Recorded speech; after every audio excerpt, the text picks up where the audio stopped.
that newborn home from the hospital, you know, there's no manuals that come home with them, so it can be like exciting and super terrifying at the same time.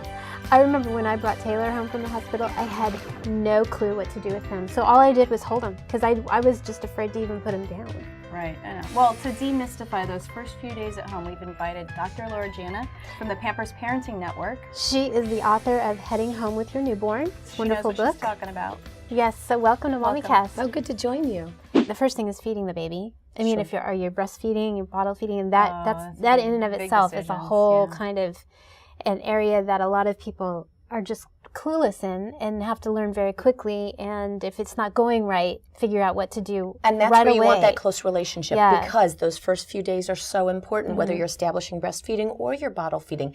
One of the things where I think, parents all talk about pee and poop, but peeing and pooping actually plays into that whole feeding part, in that if the systems are working right and the baby's getting enough to drink, then you now have pee and poop to show for it. Yeah. But when you do that, then you also have to get into the practical side of diapering. You have to understand whether or not a baby's constipated. And those are the things where you really kind of experience before I had my my first. I'm sitting there watching him in his car seat, he's asleep, but he looked like he's really struggling. And I went to a class where the pediatrician was like, yeah, most of us don't witness other people going.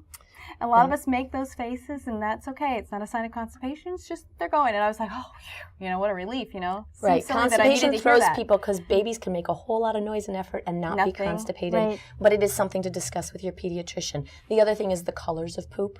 They change colors over time. But you're not changing what you feed them, so it's really bizarre. And then, even just the simple act of changing the diaper, where you need to know, how often do you change it? Do you have to diaper over the umbilical cord? Or do you? And everybody gets freaked out by the umbilical cord. For anybody who's had kids a while ago, the changes in diapers where you've got the cutout for the umbilical cord, so it doesn't rub against it before. I just mine. Did you? And now you don't have to. I just folded mine down. Yeah, I folded them down too. So those sorts of things are very important to know. And then also keeping tabs on how often they go. Same thing with pee. There are now diapers that have the little strips that show you in the diaper when the diaper's wet, so you know your baby peed, even in those first few days when there's not a lot.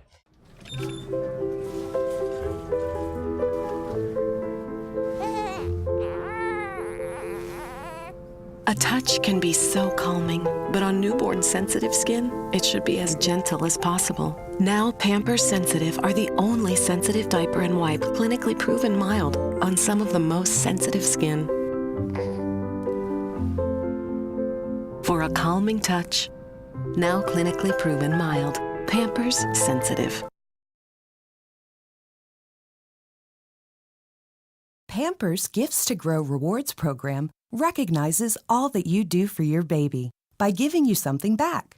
For more information, go to www.pampers.com.